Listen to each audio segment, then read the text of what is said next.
കോട്ടയത്തേക്ക് 2 ദിവസത്തിന് ശേഷം അമീറും റോസും ഒരുമിച്ചാണ് കാറിൽ യാത്ര തിരിച്ചത്.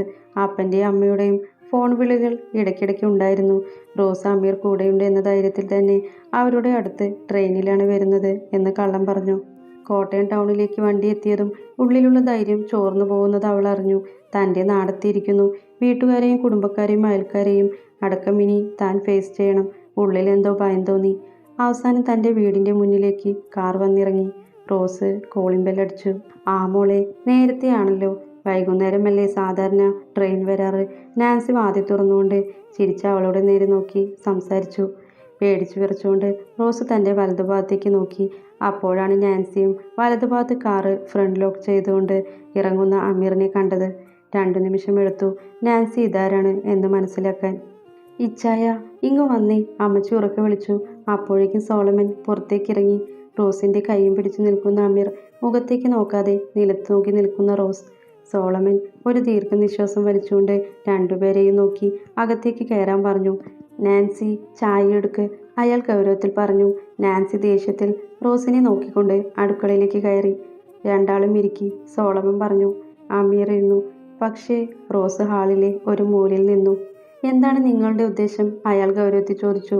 അമീർ ഇതുവരെ സംഭവിച്ച എല്ലാ കാര്യങ്ങളും ഒരു വാക്കുപോലും വിടാതെ അവരുടെ അടുത്ത് പറഞ്ഞു. ഇതിൻ്റെ ഇടയ്ക്ക് നാൻസി ചായയുമായി വന്നിരുന്നു. അമീർ ഒരു പുഞ്ചിരി നൽകിയെങ്കിലും അമ്മച്ചി പുഞ്ചിരിച്ചില്ല. അമീർ ചായ എടുത്തു കുടിച്ചു. കഴിഞ്ഞത് കഴിഞ്ഞു. എനിക്കിപ്പോൾ അത് കേൾക്കാൻ താല്പര്യമില്ല. ഇപ്പോൾ ഈ വരവിൻ്റെ ഉദ്ദേശം എന്താണ്? സോളമൻ ചോദിച്ചു. നാൻസി സോളമൻ്റെ പുറകിലായി നിന്നു. എനിക്ക് റോസിനെ ഇഷ്ടമാണ്.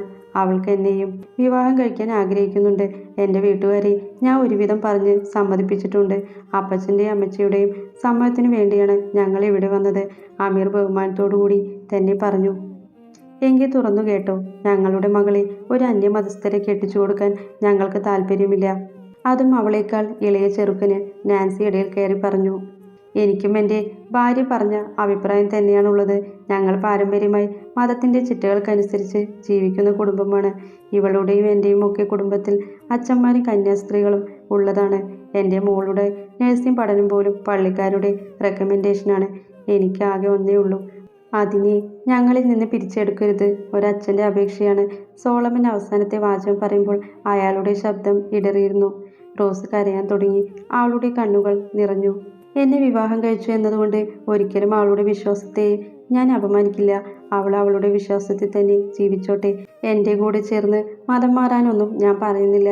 അങ്ങനെ പറയാനുള്ള അവകാശവും എനിക്കില്ല.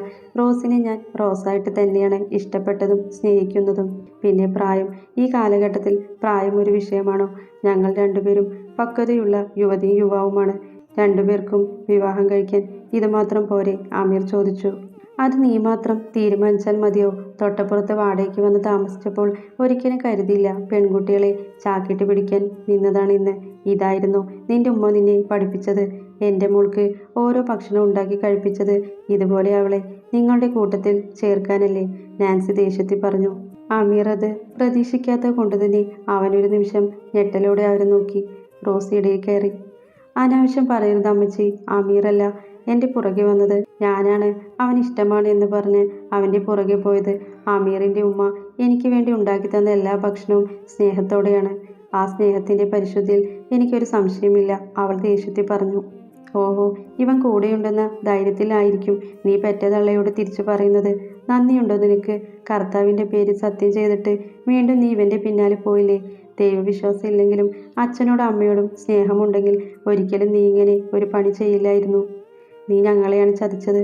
കഷ്ടപ്പെട്ട് വളർത്തിയിട്ട് നീ ഞങ്ങളോട് നന്ദികേട് കാട്ടി. നാൻസി പൊട്ടിത്തെറിച്ചുകൊണ്ട് പറഞ്ഞു. എന്തു നന്ദികേട് കാട്ടിയെന്നാണ് അമ്മച്ചി പറയുന്നത്? ഒരാളെ സ്നേഹിക്കുന്നത് ഇത്ര വലിയ തെറ്റാണോ? അമ്മച്ചി പറഞ്ഞപ്പോൾ തന്നെ ഞാൻ സ്വയം മോശക്കാരിയായി വരുത്തി തീർത്ത് അതൊരു കാരണമാക്കി ഒരു വാക്കുപോലും മര്യാദയ്ക്ക് പറഞ്ഞ് അവസാനിപ്പിക്കാതെയാണ് അമീറുമായുള്ള ബന്ധത്തിൽ നിന്ന് 10 കൊല്ലം മുമ്പ് ഇറങ്ങിപ്പോന്നത്. ആ 10 കൊല്ലത്തിലെ ഓരോ ദിവസവും ഞാൻ കരയാതെ ഉറങ്ങിയിട്ടില്ല. കുറ്റബോധം കൊണ്ട് നീറി ജീവിക്കുകയായിരുന്നു. അമ്മച്ചി അറിഞ്ഞിട്ടുണ്ടോ അത്? ഇന്ന് അതേ അമീർ വീണ്ടും എൻ്റെ മുന്നിൽ വന്നിട്ടുണ്ടെങ്കിൽ ദൈവമായി എൻ്റെ മുന്നിൽ കൊണ്ടുവന്നതാ. അവൾ പറഞ്ഞു തീരുന്ന മുമ്പ് നാൻസി അവളുടെ കരണക്കുറ്റി നോക്കി ഒന്ന് പൊട്ടിച്ചു. റോസ് ഒന്ന് പിന്നൊക്കെ മറിഞ്ഞു വീണു. അമീർ വേഗം അവളെ പിടിച്ചു. ദേഷ്യത്തിൽ അവളുടെ നേരെ പാഞ്ഞു ചെല്ലുന്ന നാൻസിയെ സോളമൻ പിടിച്ചു നിർത്തി. നിങ്ങൾ കേട്ടില്ലേ അവൾ നമ്മളോട് തർക്കുത്തരം പറയുന്നത്? ഇതിനാണോ നമ്മൾ കഷ്ടപ്പെട്ട് വളർത്തിയത്? നാൻസി ഒച്ചയുണ്ടാക്കാൻ തുടങ്ങി. അവളുടെ നേരെ ഒരു വിരൽ പോലും ഇനി നിങ്ങൾ ഉയർത്തരുത്. ഇവളെൻ്റെ ഭാര്യയാണ്. നിയമപ്രകാരം വിവാഹം രജിസ്റ്റർ ചെയ്ത എൻ്റെ ഭാര്യ. ഇങ്ങോട്ട് ഞാൻ വന്നത് എൻ്റെയും അവളുടെയും ആഗ്രഹപ്രകാരം വീട്ടുകാരെ സമ്മതത്തോടെ ഒന്നുകൂടി വിവാഹം കഴിക്കാനാണ്. പക്ഷേ ഞങ്ങൾക്ക് അതിനുള്ള യോഗമില്ല. നിങ്ങൾ ഇപ്പോഴും മക്കളുടെ സന്തോഷത്തിനേക്കാൾ പ്രാധാന്യം കൊടുക്കുന്നത് നിങ്ങളുടെ മതവിശ്വാസങ്ങൾക്കും നാട്ടുകാരെയും കുടുംബക്കാരുടെയും അഭിപ്രായങ്ങൾക്കുമാണ്. എന്നെങ്കിലും ആ ചിന്ത നിങ്ങൾക്ക് മാറുന്നുവെങ്കിൽ എൻ്റെ വീട്ടിലേക്ക് വരാം. ഇവൾ ഇനി മുതൽ എൻ്റെ കൂടെ മലപ്പുറത്ത് എൻ്റെ വീട്ടിലുണ്ടാകും. അവളുടെ തോളിൽ പിടിച്ചുകൊണ്ട് അവൻ പറഞ്ഞതും റോസ് പൊട്ടിക്കരഞ്ഞുകൊണ്ട് അവനെ കെട്ടിപ്പിടിച്ചു. എന്നാൽ വിവാഹം കഴിഞ്ഞു എന്ന വാർത്ത കേട്ട് ഞെട്ടലോടെ നിൽക്കുകയാണ് സോളമനും നാൻസിയും. അവർ രണ്ടുപേരും പരസ്പരം മുഖത്തോട് മുഖം നോക്കി.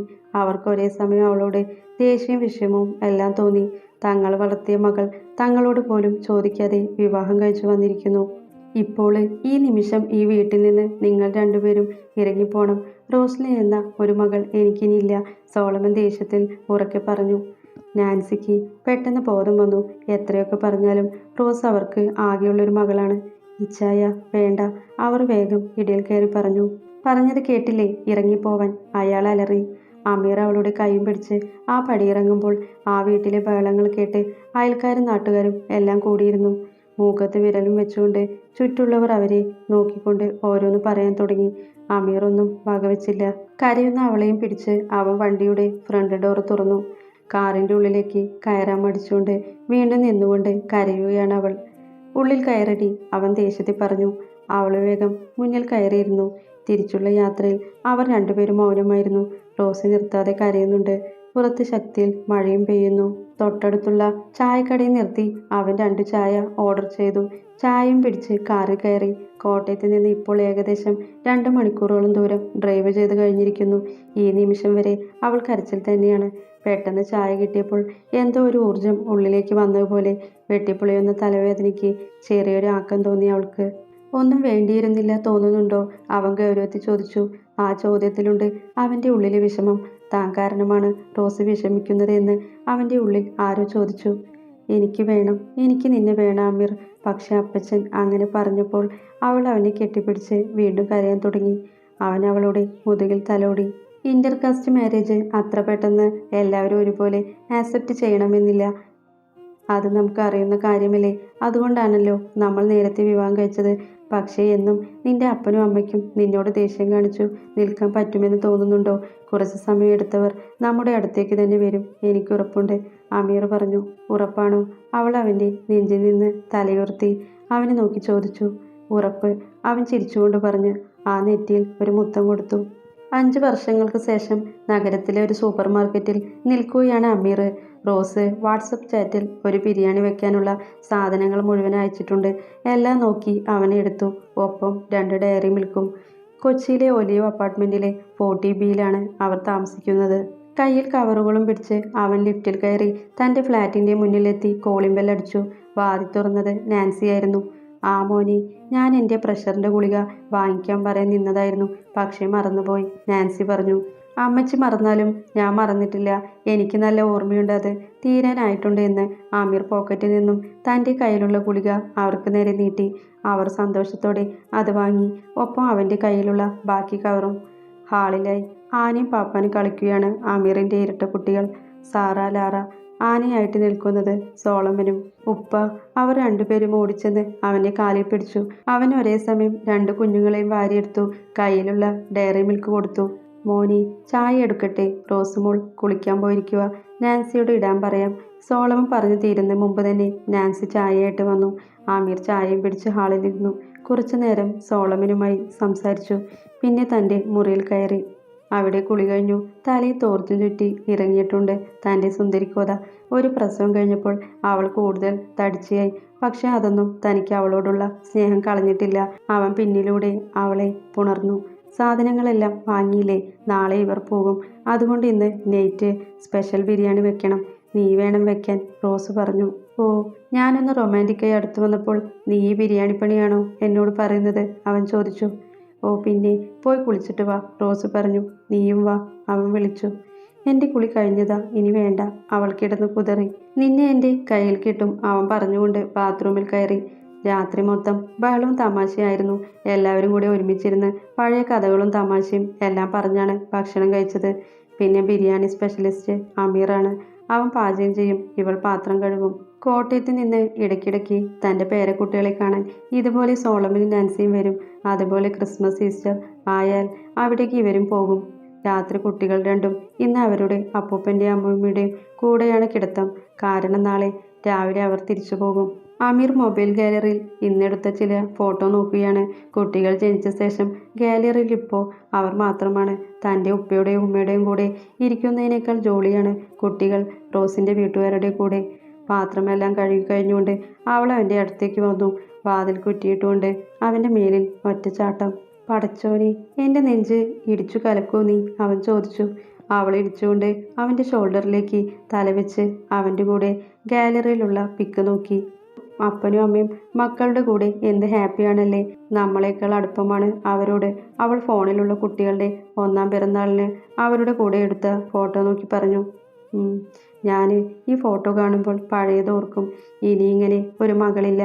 വീട്ടിൽ നിന്ന് ഇറങ്ങിപ്പോൾ എന്തൊക്കെ മാസ് ഡയലോഗ് അടിച്ചുവിട്ട് പോയ ടീമാണ്. എന്തൊക്കെയായിരുന്നു മതം, സഭ. അവസാനം എൻ്റെ കുട്ടികളുടെ മുത്തശ്ശനും മുത്തശ്ശിയും ആവേണ്ടി വന്നില്ലേ, അമീർ ചിരിച്ചുകൊണ്ട് പറഞ്ഞു. പാവം എൻ്റെ അപ്പച്ചനും അമ്മച്ചിയും. ഞാൻ ഗർഭിണിയാണെന്ന് ഉള്ളത് എൻ്റെ സ്റ്റാറ്റസ് കണ്ടിട്ടാണ് അറിഞ്ഞത്. അപ്പോൾ തന്നെ ഓടിക്കിരിച്ചു വന്നു പാവങ്ങൾ.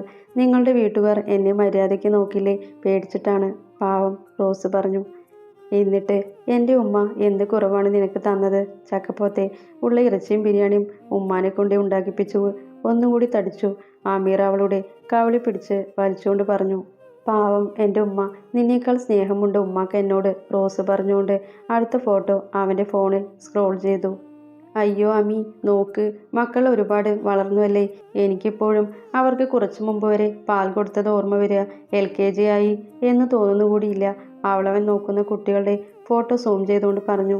അത് സാരമില്ല, നിനക്ക് പാൽ കൊടുക്കാൻ ഒരാളെ കൂടി ഞാൻ തരാം, പോരെ, അവൻ കണ്ണുറുക്കിക്കൊണ്ട് പറഞ്ഞു. ഒരു പ്രസവവേദന തന്നെ ഓർക്കാൻ വയ്യ. അപ്പോഴേ ഇനി അടുത്തത്. അവൾ വേഗം അവൻ്റെ ഷോൾഡറിൽ നിന്ന് തിരിഞ്ഞെടുക്കാൻ പോയതും അവൻ അവളെ മലർത്തിക്കിടത്തി. മക്കൾക്ക് 5 വയസ്സായി, ഇനി ഒരാൾ കൂടി വേണ്ടേ, അവൻ പ്രണയത്തോടെ ചോദിച്ചു.